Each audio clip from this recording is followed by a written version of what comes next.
जहिया से गेली ससुरवा फोनमा एको बेर ना करही। जहिया से गेली ससुरवा फोनमा एको बेर ना करही।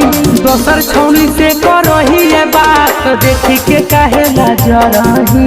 दोसर छौनी से करही ये बात देखी के काहे ला जरही।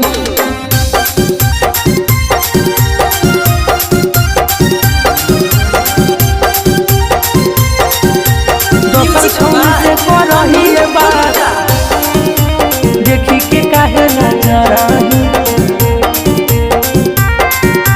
देखी के काहे ला जरही।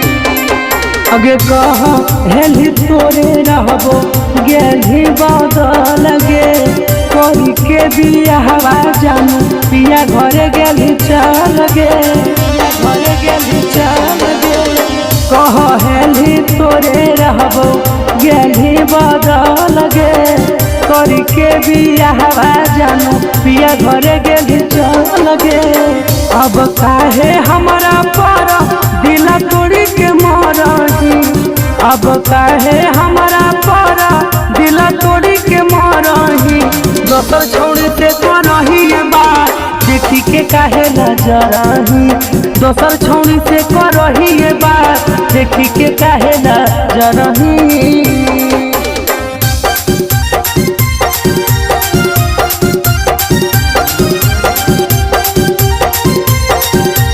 दोसर छौनी से करही ये बात देखी के काहे ला जरही। देखी के काहे ला जरही। आगे गोलुआ के जिंदगी छौड़ी करही बर्बाद गे। सोची सोची बतिया काहे करही अब याद गे। करही अब याद गे।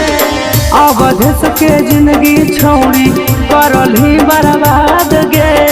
सोची सोची बतिया काहे करही अब याद गे। पराकाश के छोड़ी अब पिया के खेतों में चरही।